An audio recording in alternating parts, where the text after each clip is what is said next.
Assalamualaikum warahmatullahi wabarakatuh. Nama saya Raka Prayoga dari kelas 11 TKJ 2. Saya akan menjelaskan alat pendukung fiber optik beserta penjelasannya. Yang pertama ada fusion splicer. Fusion splicer atau sering dikenal sebagai alat untuk menyambungkan serat optik ini merupakan salah satu alat yang digunakan untuk menyambungkan sebuah core serat optik, di mana serat tersebut terbuat atau berbasis kaca dan mengimplementasikan suatu daya listrik yang telah dirubah menjadi sebuah media sinar berbentuk laser. Sinar laser tersebut berfungsi untuk memanasi kaca yang terputus pada core sehingga bisa tersambung kembali dengan baik. Perlu kalian ketahui bahwa fusion splicer ini haruslah memiliki tingkat keakuratan yang cukup tinggi. Hal ini ditujukan untuk menghasilkan hasil penyambungan yang sempurna, karena pada saat penyambungan tersebut akan terjadi proses pengelasan media kaca saat peleburan kaca yang akan menghasilkan suatu media, di mana media tersebut akan tersambung dengan utuh tanpa adanya celah-celah. Hal ini dikarenakan media tersebut memiliki senyawa yang sama. 2. Stripper atau Miller. Sama seperti kabel-kabel yang lain, salah satunya seperti kabel koaksial dan UTP. Kabel fiber optik juga memerlukan alat ini. Alat ini berfungsi sebagai media untuk memotong dan mengupas kulit dan daging kabel. Yang ketiga, cleaver. Cleaver tool ini mempunyai fungsi untuk memotong core yang kulit kabel optiknya sudah terkupas. Perlu kalian ketahui juga bahwa pemotongan core ini wajib menggunakan alat khusus ini, karena pada serat kacanya akan terpotong dengan rapi. Jika proses ini berhasil dilakukan dengan baik, maka tahapan selanjutnya kalian bisa teruskan ke tahap jointing.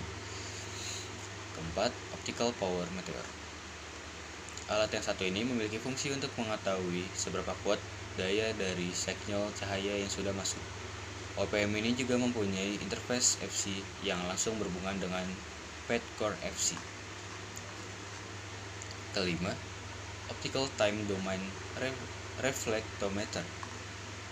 OTDR merupakan salah satu alat yang digunakan untuk mendeteksi komunitas atau himpunan suatu kabel serat optik dalam jarak tempuh tertentu, sehingga dengan adanya alat ini diharapkan mampu menghasilkan jarak dari dua sisi yang merupakan ukuran gangguan yang terjadi, sehingga untuk melanjutkan troubleshooting dapat dilakukan dengan baik, karena akan sangat mudah menentukan suatu letak lokasi gangguan yang tengah terjadi.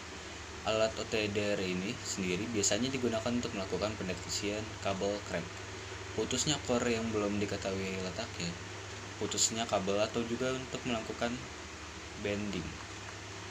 Yang keenam, light source. Pada dasarnya, alat yang satu ini mempunyai fungsi untuk membiarkan suatu sinyal untuk jalur yang akan dilaluinya. Misalnya untuk mengukur suatu redaman jalur atau end-to-end, di mana light source ini akan berfungsi sebagai media yang memberi sinyalnya.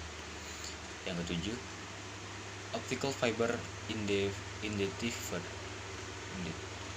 Alat yang satu ini memiliki fungsi untuk mengetahui arah sinyal dengan penunjuk arah dan besar daya yang dilaluinya. Yang kedelapan, visual fault locator. Alat ini sering disebut juga laser fiber optic atau center fiber optic. Fungsinya untuk melakukan pengetesan pada core fiber optic. Laser akan mengikuti serat optik pada kabel fiber optik dari POP sampai ke user atau end-to-end. Bila core tidak bermasalah, laser akan sampai pada titik tujuan.